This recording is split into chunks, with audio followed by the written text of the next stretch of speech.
Un général polonais s'est vu licencier, mon Dieu. Qu'est-ce qu'il a donc fait pour se faire licencier? Bon, ça se passe pas en France, ça se passe en Pologne.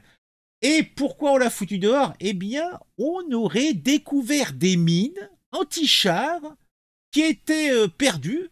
Et où est-ce qu'on les a trouvées? On les a retrouvées chez Ikea. Alors, je sais bien que chez Ikea, tu peux trouver des poêles en téflon, tu peux trouver des sorties de bain, tu peux trouver une table de jardin, tu peux même trouver des bougies pour une soirée romantique, mais des mines, quand même. Bon, je sais que les Polonais, c'est des sanguins, mais est-ce que ce n'est point abusé au-delà de raisonnable? Je ne sais pas.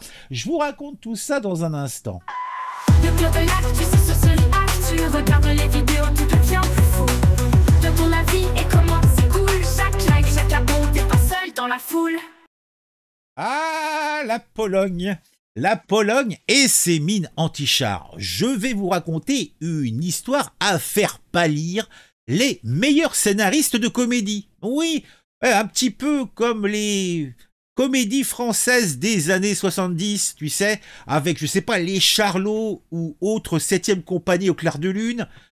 C'était la gouaille, c'était la meilleure époque de cette France, un petit peu, qui sentait bon le camembert, la moustache conquérante et, mon Dieu, le litron.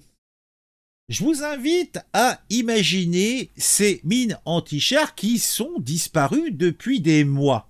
Alors, les autorités polonaises, mais où sont-elles donc passées? Et heureusement, on les a retrouvées. Elles ont refait surface, non pas dans un dépôt d'armes, non pas, je ne sais pas, chez des vilains pas beaux qui voulaient faire des actions margoulines. Non, du tout, du tout. Elles ont refait surface dans un entrepôt d'Ikea. Oui, vous avez bien entendu, Ikea. Pourtant, Ikea, c'est plutôt le temple du meuble en kit et des boulettes de viande. Oui, effectivement, vous avez aussi un petit emplacement au miam miam. Tout commence il y a maintenant plus de 6 mois, c'était en juin 2024, 240 000 anti-chars ont disparu mystérieusement des radars de l'armée polonaise. Les militaires, pensant d'abord les avoir égarés quelque part entre deux exercices, ne s'inquiètent pas outre mesure de cette perte, puisque ça arrive régulièrement. Mais voilà, les mines, elles, avaient décidé de prendre des vacances prolongées. Elles ont voyagé qu'à tranquillement pendant plus de 11 jours dans un wagon de train, avant de se retrouver dans un entrepôt Ikea. C'est là que l'histoire prend peut-être une tournure légèrement surréaliste qui fait que je vous en parle. Les employés d'Ikea, en ouvrant une caisse, tombent nez à nez avec les mines. Surprise! Aurait-elle pu dire si elles avaient pu parler, ces mines? Eh oui. Les employés, un brin déconcertés, ont appelé l'armée. « Bonjour, c'est Ikea, vous avez oublié vos mines chez nous. Quand venez-vous les récupérer ?» Le ministre, ou plutôt, dirais-je même, le ministère de la Défense polonais, a réalisé très vite l'ampleur du désastre et ce qui aurait pu se passer si les découvreurs de cette mine, justement, avaient été des margoulins ayant des intentions peu agréables.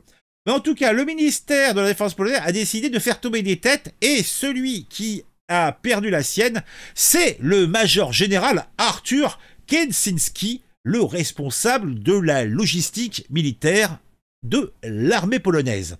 Une enquête a quand même été lancée. Celle-ci a révélé des falsifications de documents et une gestion chaotique des stocks d'armes. 4 soldats se retrouvent accusés, entre autres, de négligence. Ils risquent quand même 5 ans de prison. Oui! En conclusion, cette affaire de mine anti-char chez Ikea illustre peut-être les failles de la gestion militaire polonaise. Et on peut se dire, sans trop s'avancer, que ce genre de manquements sont peut-être aussi présents chez nous, en France. Et cela me fait peur, cela m'afflige, cela me consterne, cela me serre le kiki. Je vous invite à me dire en commentaire ce qu'on sait de tout ça. Moi, je suis consterné, affligé. Mais la Pologne est un pays ami. Alors courage les gars!